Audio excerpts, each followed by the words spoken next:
నమస్తే, welcome to our channel. నేను రమ. ఈరోజు మనతో ఉన్నారు ప్రముఖ ఆధ్యాత్మికవేత్త, జ్యోతిష్య మరియు వాస్తు పండితులు, లలిత అమ్మవారి ఉపాసకులు మరియు జ్యోతిష్య వాస్తు శిక్షణ నిపుణులు బ్రహ్మశ్రీ నానాజీ పట్నాయక్ గురువు గారు ఉన్నారు.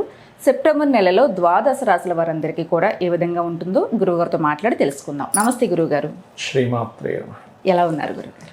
అద్భుతంగా ఉన్నాను. అమ్మవారి అనుగ్రహంతో అందరూ కూడా అద్భుతంగా ఉండాలని మనస్ఫూర్తిగా కోరుకుంటున్నాను. తప్పకుండా గురుగారు, సెప్టెంబర్ నెలలో ద్వాదశ రాశుల వారందరికీ ఏ విధంగా ఉండబోతుందో తెలియచేయండి. దానికంటే ముందుగా సెప్టెంబర్ నెలలో గ్రహస్థితి ఏ విధంగా ఉంది గురువుగారు? షూర్ అమ్మా. ఫస్ట్ ఆఫ్ ఆల్ ఏంటంటే మనకి మేషం నుంచి తీసుకుంటే మేష రాశి నుంచి కరెక్ట్గా మన గురువు మూడులో ఉన్నాడు. అంటే ఒక మేషం అని కాదు, గురువు మిథునంలో ఉండడం, కర్కాటక రాశిలో శుక్రుడు ఉన్నాడు. ఈ శుక్రుడు 15వ తేదీ నుంచి సింహంలోకి మారుతున్నాడు. సింహరాశిలో ఉన్నటువంటి రవి 17వ తేదీ కన్యారాశిలో మారుతున్నాడు. అదే 15వ తేదీ బుధుడు కూడా కన్యారాశిలోకి మారుతున్నాడు. అదేవిధంగా కుజుడు 14వ తేదీ, ఇప్పుడు ప్రజెంట్ ఏమో మనకి కన్యలో ఉన్న కుజుడు తులలోకి వస్తాడు 14వ తేదీ. ఇక మనకి 1వ తేదీ నుంచి 30 రోజుల పాటు అన్ని రాశులు చంద్రుడు సంచరిస్తాడు. మీనంలో గురువు, కుంభంలో రాహు యొక్క సంచారం జరుగుతుంది. అయితే ఈ గ్రహాలని అనుసరించి ద్వాదశ లగ్నాల వారికి లేదా ద్వాదశ రాశుల వారికి, లగ్నం తెలియని రాశుల వారికి ఏ విషయాలైతే ఉంటాయో ఇవన్నీ గోచార ఫలితాలు అంటారు. ఇవి సూచనలు అన్నమాట. మీ పర్టికులర్ పర్సనల్ చార్ట్ మెయిన్ అసలు. అయితే ఈ విషయాలు చెప్తుంది నేను ఇప్పటికీ కూడా చెప్పిస్తుంది సాక్షాత్ లలిత అమ్మవారికి భావిస్తూ ఒక్కొక్కటిగా మనం తెలుసుకుందాం. తప్పకుండా గురుగారు, సెప్టెంబర్ నెలలో కర్కాటక రాశి వారందరికీ ఈ విధంగా ఉంటుంది. ఎటువంటి జాగ్రత్తలు తీసుకోవాలి? కర్కాటకం వారికి రాశిలో శుక్రుడు ఉన్నాడు, 4, 11 అధిపతి. సో వీళ్ళకి ఏంటంటే ఏదో ప్రాపర్టీ రావాల్సింది, ప్రాపర్టీ మూలంగా లాభం రావాల్సిన విషయంలో మొదటి 2 వారాలు కొంచెం తర్జన భర్జన పడుతూ ఉంటారు. ఫస్ట్ 2 వీక్స్ తర్వాత ఎట్లాగో శుక్రుడు 2లోకి వెళ్ళిపోతున్నాడు. సో అదొకటి ఉంటుంది. అలాగే 14 తర్వాత మాత్రం శుక్రుడు 2వ స్థానంలోకి, ధనస్థానంలోకి వెళ్తున్నందుకు కెరియర్ మూలంగా లేదా ఏదైనా ఒక వ్యాపార మూలకంగా, అందులో ముఖ్యంగా వెహికల్స్ కానివ్వండి, కన్స్ట్రక్షన్ కానివ్వండి, ఏదైనా అందమైన వస్తువులు వాటి మూలంగా 2వ వారం తర్వాత నుంచి 14th తర్వాత నుంచి గ్రోత్ అనేటువంటిది ఉంటుంది. అలాగే ఈ 2వ స్థానంలో రవి ఉన్నందుకు 17వ తేదీ వరకు వీళ్ళకి కొంచెం మెడికల్ రిలేటెడ్, ఆరోగ్యానికి సంబంధించిన ఏదైనా పౌరోహిత్యం అనుకోండి, లేకపోతే ఉపాసనలకు సంబంధించిన వాటి మూలంగా కొన్ని లాభాలు కలుగుతాయి. అలాగే ఇక్కడ 3వ స్థానంలో బుధుడు, రవి వచ్చినందుకు కొంతమంది బిజినెస్ లైన్లో ఉండేటువంటి వారికి లేదా బంధువర్గంలో వాళ్ళు, కొంతమంది గవర్నమెంట్ ఎంప్లాయీస్, బిజినెస్ రిలేటెడ్ రంగాల్లో ఉండేటువంటి వారికి కొన్ని కొత్త పరిచయాలు ఏర్పడతాయి. కాకపోతే 4లో కుజుడు యొక్క సంచారం జరుగుతున్నందుకు వాహనాల మీద వెళ్ళేటప్పుడు కొద్దిగా జాగ్రత్తగా వెళ్తూ ఉండాలి. వీళ్ళ యొక్క జీవిత భాగస్వామికి కూడా చెప్పాలంటే కొత్త ఉద్యోగ అవకాశాలు రావడం ఇట్లాంటివి ఉంటాయి. వీళ్ళ జీవిత భాగస్వామికి కూడా సంతానం విదేశాలకు పంపించాలి సంతానాన్ని అనుకుంటూ ఉంటారు తల్లిదండ్రులు. అటువంటి వాటికి అనుకూలమైనటువంటి వాతావరణం ఉంది, అందులో ఎటువంటి సందేహం లేదు. అలాగే ఈ కర్కాటకం వారికి 6వ అధిపతి 12లో ఉన్నాడు. సో దీనివల్ల ఏంటంటే అప్పు చేసి మరీ కొన్ని ఇన్వెస్ట్మెంట్లు చేస్తుంటారు 12లో గురువు ఉన్నందుకు.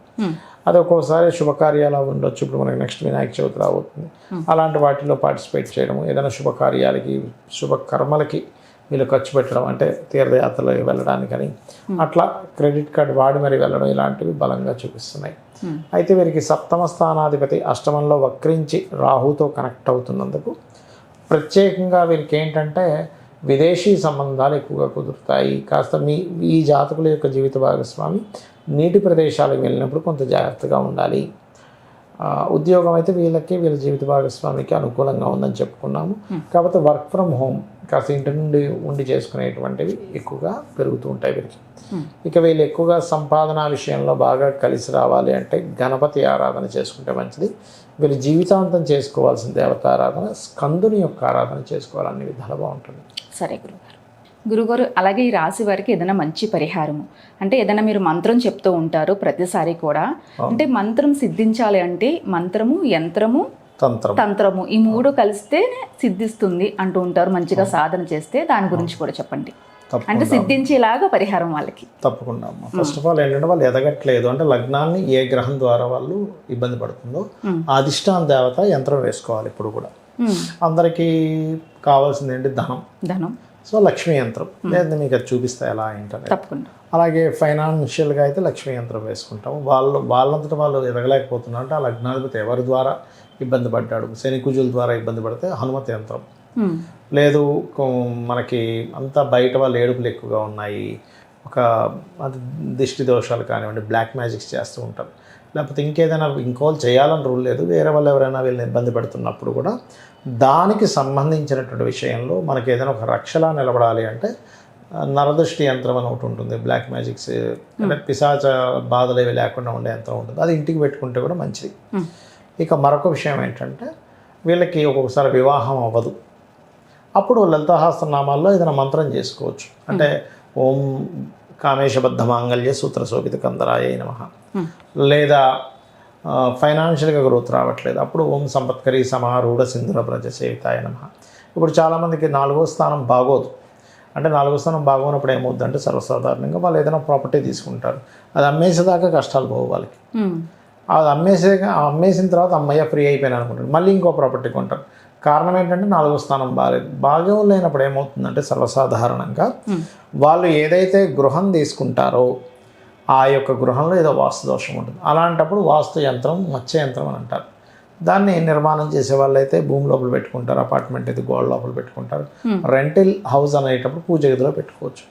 ఈ రకంగా వీళ్ళకి అసలు రెమెడీ ఎప్పుడూ కూడా మీకు ప్రాబ్లం ఏముంది దానికి తగ్గట్టుగా చేసుకోవాలి. ఇప్పుడు జ్వరం వచ్చింది ఏం చేస్తాం, టాబ్లెట్ వేసుకుంటాం, జలుబు చేసింది క్రోసిన్ వేసుకుంటాం, లేకపోతే దగ్గు వస్తే పలానాది వేసుకుంటాం. ఒక్కొక్క దానికి ఎలా వేరువేరుగా ఉంటాయో మనకి ఆ ఉపాసన దేవత ఎవరో పట్టుకోగలగాలి. మనకి ఎక్కువ అప్పులు పాలవుతున్నారు, అప్పుడు మీ పంచమాధిపతి ఎవరు, ఆ పంచమాధిపతిని ఉపాసన చేయడం, అపర్ణాయే నమః అనే మంత్రం చేసుకోవడం, లేదా ఫైనాన్షియల్ గ్రోత్ మరీ ఎక్కువగా కావాలి అనుకుంటే అప్పుడు లక్ష్మీ యంత్రం. ఇప్పుడు ఇది చూడండి, ఇట్లా ఇది ఉంది, దీన్ని లక్ష్మీ యంత్రం అంటారు. ఇప్పుడు మామూలుగా మార్కెట్లో మనకు దొరికేటువంటి యంత్రాలు ఏంటంటే ఇంత ఉంటాయి, చిన్న చిన్నవి ఉంటాయి. ఈ లక్ష్మీ యంత్రాన్ని మీరు కనుక చూసుకున్నట్లయితే మార్కెట్లో దొరికేది ఇంత ఉంటుందమ్మా, జనరల్గా అందరూ వాడేది ఇది. బట్ ఇది ఇందులో రకరకాల అంటే ఒరిజినల్ ఇది ఉండదు, అంటే ఒరిజినల్గా మనకి రాగి ఇది ఉండదు. బట్ జనరల్గా అందరికీ అందుబాటులో ఉండాలి కదా, 50-100 రూపాయలకు అమ్ముతారు ఇది, అందులో ఎటువంటి డౌట్ లేదు. కాకపోతే మీరు కేవలం ఈ యంత్రాన్ని తీసుకుని ఇంట్లో పెట్టేసుకుని పూజించుకుంటే దానికి ఫలితం రాదు. యంత్రం ఎప్పుడూ కూడా మనం ఒక మంత్రం చేస్తున్నాం, ఒక పూజ చేస్తున్నాం, ఒక పదార్థంతో అంటే పుష్పాలతోనో లేకపోతే పసుపుతోనో కుంకుమతోనో చేస్తాం, దాన్ని తంత్రము అంటారు. యంత్రము అంటే ఇలా వేసుకోవాలి. మీరు దీన్ని కనుక వెయిట్ చూడండి ఒకసారి, అమ్మో ఇది రేగిలో ఉంది. అదే నిజమైనటువంటి యంత్రం అనమాట, అంటే దానిలో ఎనర్జీ ఉంటుంది. అవును గురుగారు, అది ఒరిజినల్ రాగి మీకు తెలిసిపోతుంది చూడండి పట్టుకుంటే, చాలా చల్లగా ఉంది, కూలింగ్ తీసినట్టుంది. అంటే అదేంటంటే చాలా మంది చాలా బరువు ఉంది గురుగారు. అవును, చాలా బరువు ఉంటుంది. ఒరిజినల్ 100% రాగి. ఎందుకంటే రాగి దాంతో తీసుకుంటే మీ కర్మను ఆపే శక్తి, మీ కర్మను మార్చే శక్తి ఆ యంత్రానికి ఉండాలి. చాలా బాగుంది. కర్మను ఆపే శక్తి, మార్చే శక్తి యంత్రానికి ఉండాలి. అది ఎప్పుడు వస్తుంది అంటే ప్యూర్ రాగి రేకులో వేసి మనము ఆ అమ్మవారు పరివారంతో ఉన్నటువంటి దానికి అంతటికీ కూడా ఏకాదశ రుద్రాభిషేకము, కొన్ని మంత్ర సంబంధించిన జపాలు చేసి దానికి శక్తిని చేకూర్చినప్పుడు వస్తుంది. ఇప్పుడు సిమ్ కార్డు ఉంటుందమ్మా, సిమ్ కార్డు మీరు మామూలుగా షాప్కి వెళ్ళి కొనుక్కొని మీరు వేసేసుకుని పని చేయదు, దాన్ని యాక్టివ్ చేయాలి. వాళ్ళు ఏ కంపెనీ వాళ్ళు అయితే ఆ కంపెనీ వాళ్ళు యాక్టివ్ చేస్తే మీకు పని చేస్తుంది, కాబట్టి పని చేయదు. ఫోన్ అయినా అంత కొనుక్కున్నాక మీరు ఛార్జింగ్ పెట్టకపోతే ఎలా ఛార్జ్ అవ్వదు. ఇలా యంత్రం తీసుకొని రోజు నిత్య నైవేద్యము, అలాగే నిత్యము చదువుకోవడం, అంటే దానికి సంబంధించి చేసుకోవడము, అష్టోత్తరాలు శ్రీ సూక్తము చేసుకోవడం ఈ యంత్రం అయితే. ఇది లక్ష్మీ యంత్రం మీ దగ్గర ఉంది. ఇలాగే మత్స్య యంత్రం మనం స్వయంగా మిషన్ మీద ఫలానా నక్షత్రం ఫలానా సంబంధించిన దాంట్లో వేసి దానికి మనకి శాస్త్రం పక్కగా తెలిసిన వాళ్ళు శాస్త్రోక్తంగా వాళ్ళతో చేయించి జపాలు అవన్నీ చేయించి ఇస్తున్నటువంటిది అనమాట. ఎవరికైనా కావాలంటే చేయొచ్చు. కాకపోతే ఒక కండిషన్ ఏంటంటే వాళ్ళు నిత్య పూజ నిత్య దీపారాధన చేసే వాళ్ళు తీసుకోవాలి, లేకపోతే మళ్ళీ అది దోషం. అంటే ఉన్నది చెప్పేసేయాలి కాబట్టి చెప్తున్నాను. నిత్య పూజ చేయమండి, నిత్య దీపారాధన చేయదు అలా పక్కన పడేస్తామంటే మాత్రం తీసుకోవద్దని చెప్తాను నేను. ఎందుకంటే చాలామందికి తెలివితేటలు ఉంటాయి, కష్టపడగలుగుతుంటారు, డబ్బులు కూడా పెడతారు, కానీ వాళ్ళు రాణించలేకపోతున్నారు. బికాజ్ ఆఫ్ వాళ్ళ పర్సనల్ చార్ట్లో లక్ష్మీ యోగం ఏదైతే ఉందో వీక్గా ఉంది, దీన్ని స్ట్రెంథింగ్ చేసుకోవడానికి. అలాగే ఇప్పుడు ఇంత యంత్రం పెట్టి చేసుకోలేము, లలిత అమ్మవారి నామాల్లో ఏదైనా నామం చేసుకోవచ్చు. అంటే చేసుకోలేని ఇప్పుడు కొంతమంది కొనలేరు లేదా నిత్యము చేయలేరు. అవును. లలిత సహస్రనామాల్లో వాళ్ళకి ఏ భావం దెబ్బతిన్నాతో ఆ భావానికి సంబంధించిన మంత్రం చేసుకుంటే సరిపోతుంది. ఆ రకంగా ఇప్పుడు మరి గోచార ఫలితాలు ఎందుకు చెప్పుకుంటామంటే కాలం ఎలా ఉంది, ఆ కాలానికి తగ్గట్టుగా మనకు అనుకూలంగా ఉందా లేదా అనే దానికి, అంటే వీళ్ళు చేసే ప్రయత్నానికి కాలం అనుకూలంగా లేదా తెలుసుకోవడానికి గోచార ఫలితాలు. అయితే ఎప్పుడైనా సరే మీరు గమనిస్తే కనుక ఆదిశంకరాచార్యుల వారు కూడా చాలా ఆలయాల్లో యంత్రాలు పెట్టారు. మనకి లలిత సహస్రనామాల్లో కూడా ఆఖరికి ఆ దేవతల యొక్క సేన, శక్తి సేనలను ఆపేయడానికి కూడా యంత్రాన్ని యూజ్ చేస్తాడు రాక్షసుడు. అప్పుడు వినాయకుడు ఇలా యంత్రాన్ని చేస్తాడు. ఈ రకంగా మనం శాస్త్రోక్తంగా చేసిన యంత్రానికి, ఒరిజినల్గా ప్యూర్గా చేసినటువంటి యంత్రం ఏదైతే ఉంటుందో దానికి ఎగ్జాక్ట్లీగా అసలు అక్కడ ఏ దేవతలు ఉండాలి, దానికి ఎలాంటి పూజాది కార్యక్రమాలు చేసి ఆవాహనం చేయాలని తెలిస్తే ఆ యంత్రం ఖచ్చితంగా పనిచేస్తుంది. ఎవరికి ఏది అందుబాటులో ఉంటే అది చెప్తారు గురువుగారు మీరు. నిజంగా ఇప్పుడు ఇది అంటే చేసుకోలేని వాళ్ళకి, కానీ నియమాలు పాటించలేని వాళ్ళకి కూడా నిజంగా మంత్ర రూపంలో చేసుకోవచ్చు. కంపల్సరీ ఇది యంత్రం తీసుకుంటేనే వాళ్ళ జీవితం బాగుంటుందని నేను చెప్పను. ఎందుకంటే ఒక్కొక్క వ్యక్తి ఆర్థిక పరిస్థితి ఒక్కో రకంగా ఉంటుంది. అవును గురుగారు, తీసుకుంటే ఇంకా బాగుంటుంది, తీసుకోలేకపోతే కనీసం మంత్రమైనా మనం సిద్ధించుకునేలా చేసుకుంటే మనకి రాబోయేదంతా బ్లాక్ మ్యాజిక్ యుగం అమ్మ. 4-5 సంవత్సరాలు కంప్లీట్ బ్లాక్ మ్యాజిక్స్ ఎక్కువ అవుతుంటాయి. జాగ్రత్తగా ఉండాలి. ఒక ఉపాసన చేయండి. యంత్రం తీసుకోకపోయినా కనీసం నిత్య దేవతారాధన, నిత్య పూజ, నిత్య సాధన ఒకటి చేసుకోండి అని చెప్తూ ఉంటాను. ఏదో ఒక దైవశక్తిని అయితే పట్టుకోవాలి ఖచ్చితంగా. నిజంగా మంచి పరిహారం చెప్పారు. ప్రాక్టికల్గా కూడా నిజంగా మనం ఎప్పుడు కూడా దేవుణ్ణి పట్టుకుంటేనే మనకి ఏ పరిస్థితి నుంచైనా గట్టెక్కిస్తారు గురువు మీరు చెప్పినట్టుగా. చక్కగా చెప్పారు. నమస్తే. శ్రీమాత్రే నమః.